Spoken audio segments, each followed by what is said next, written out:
bien, bonjour à tous les passionnés de morphopsychologie. Alors, on va faire dans ce blog, cette fois, l'étude du vieillissement. Je l'avais déjà fait dans mon site internet. Bon, là, on va le faire avec Alain Delon, hein, avec des photos avant, après, hein. Il y a à peu près 50, 60 ans de différence entre les deux photos. Euh, alors, évidemment, je suis un peu désolé pour Alain Delon, c'est pas très glamour ni très sympa de mettre ces deux photos en parallèle. Bon, mais de toute façon, on en passe à peu près tous par là, hein. Donc le vieillissement, bah, ça sera morphopsychologie, donc étudier le parallèle entre le vieillissement morphologique que l'on peut constater et la psychologie attenante, hein. Donc on va d'abord voir un petit peu ce qui n'a pas trop bougé, et puis dans un deuxième temps, ce qui a pu évoluer beaucoup. Voilà. En général, c'est le nez qui bouge le plus, enfin, entre autres, hein, dans le visage, sur 60 ans d'écart. Et ben là, en l'occurrence, c'est pas trop le cas, hein. Le nez, c'est un petit peu la façon de se gouverner, de distribuer l'énergie qu'on a en potentiel. Et bon, donc là, on part d'un nez un petit peu court, donc il reste court. Le nostrum, c'est-à-dire l'inclinaison de la pointe du nez vers le bas ou vers le haut n'a pas bougé. En général, c'est le nostrum qui baisse. Là, pas du tout, hein. On a toujours notre longueur. Ça, la longueur, elle ne peut pas bouger. C'est ce caractère un petit peu jeune, enjoué, vif qu'il avait. Potentiellement, il est encore là, hein. Bon, la pointe, elle a un petit peu augmenté de volume, hein. Il a une pointe du nez qui est un petit peu augmentée sur le profil et qui n'est pas, qui est un petit peu en avant, en largeur un petit peu aussi. Donc c'est le côté un peu impulsif, soupolé qu'on a pu lui connaître, pas assez contrôlé, un petit peu le caractère explosif. Bah ça persiste, hein. Ça n'a pas bougé beaucoup dans son caractère. Le bord du nez, bah, c'est entre la racine et l'extrémité. Bah, c'est un bord qui est un petit peu droit, même légèrement concave, hein. C'est quelqu'un qui est toujours dans le présent, qui est dans l'instant, qui peut manquer un peu d'anticipation, de projection dans l'avenir. Il est dans le réel, dans le temps présent, hein. Donc ça n'a pas bougé. C'est vrai que le bord un petit peu plus de la peau est un peu plus tendu sur le milieu du nez. Donc ça, c'est le rôle du transverse, hein, qui plaque la peau sur le bord et qui donne de la crispation intériorisée, hein, ce qui a des effets un peu négatifs. Donc, c'est quelqu'un qui, au fond du même, n'est pas détendu, mais qui permet, dans des efforts un peu difficiles, d'arriver au but malgré tout. Voilà. Alors, bah, l'aile du nez, bah, là, pas beaucoup bougé, encore que on peut voir sur cette aile droite du nez, elle est un petit peu plus en V qu'elle n'était quand il était jeune. Elle est couvrante mais en V. Donc ça donne un petit peu d'agressivité, de mordant, hein. C'est sûr qu'Alain Delon n'a pas sa langue dans sa poche.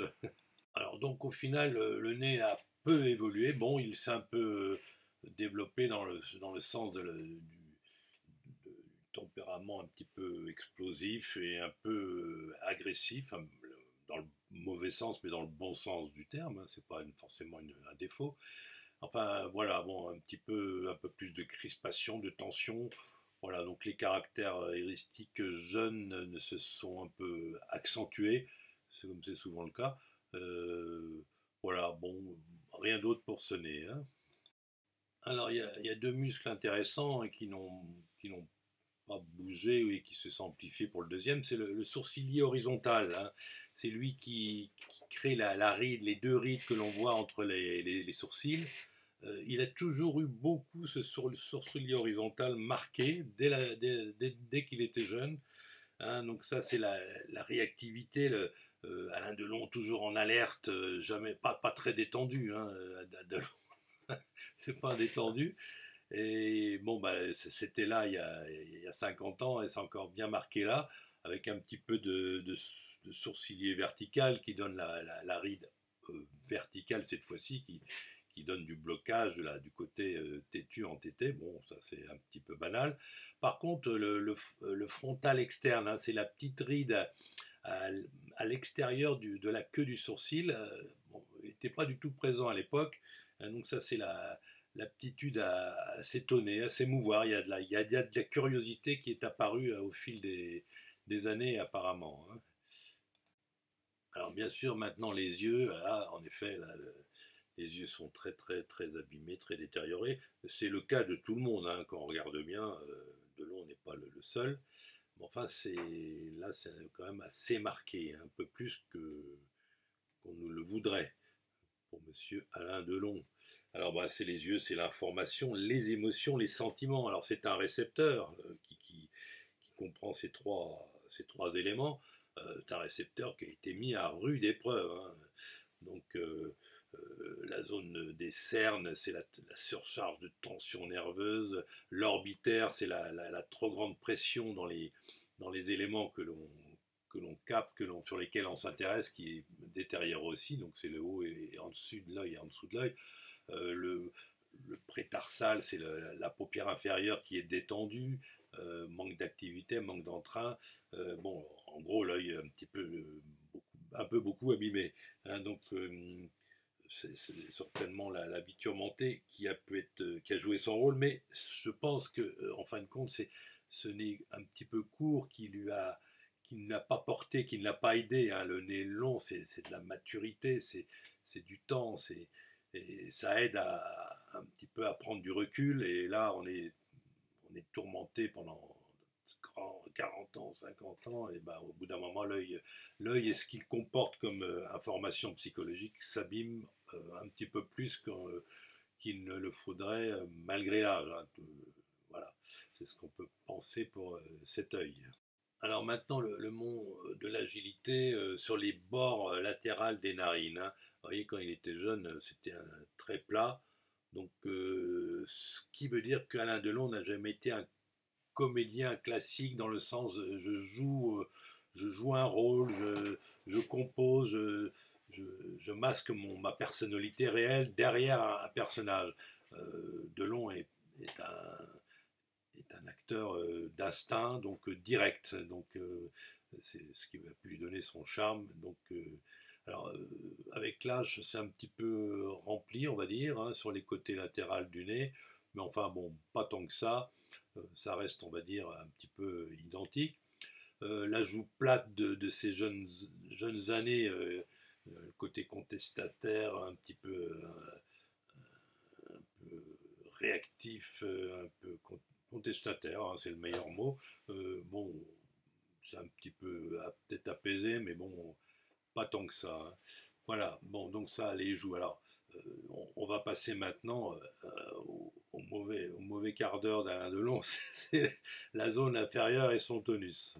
Alors, ce tonus était excellent dans les jeunes années d'Alain Delon, hein. La peau extrêmement bien collée au maxillaire inférieur, pas de relâchement, on va dire.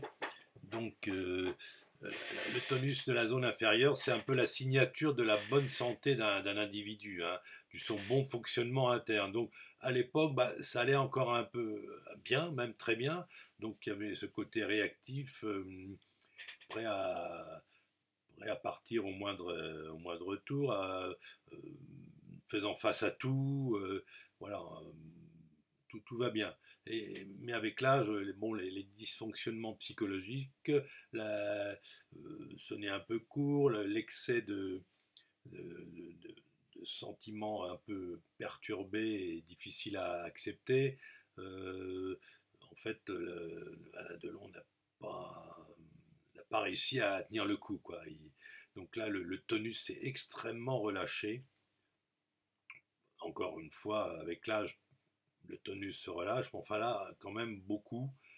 On voit même aussi les traces du paucier, hein, qui fait les rides, qui va du bord externe de la lèvre et qui descend sur le cou, les rides, qui témoignent d'une vie de lutte, de combat. Alors bon, c'est bénéfique, et, comme d'habitude, positif et négatif, hein. Ça veut dire qu'il y a c'est quand même quelqu'un qui a lutté, qui s'est défendu, qui a qui a pu gagner sa vie, hein, avec efficacité. Mais enfin, le combat est un petit peu perdu là, il est un peu à la dérive. Bon, petit peu lié à l'âge, évidemment. Je ne sais pas quel âge il a sur ses photos. Bon, il y a à peu près 60 ans d'écart entre les deux photos. Donc ce tonus est très détérioré. Bon, par contre, la bouche n'est il y a encore du grand zygomatique, il y a encore des capacités d'entrer en contact, d'affection, qui sont encore correctes. Hein. C'est pas un homme retiré, qui encore un homme communicatif.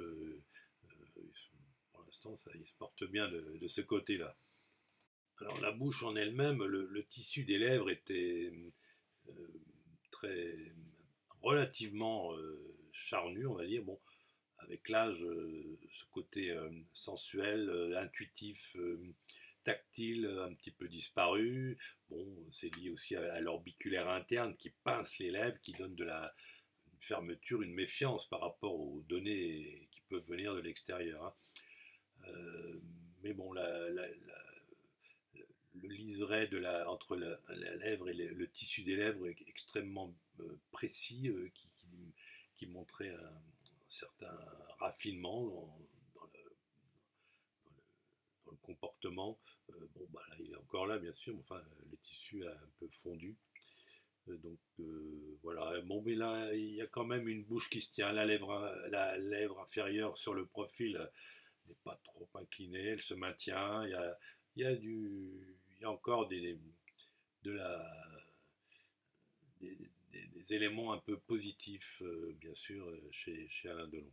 Voilà, bon, bah, voilà ce qu'on peut en dire, bon, un peu sommairement.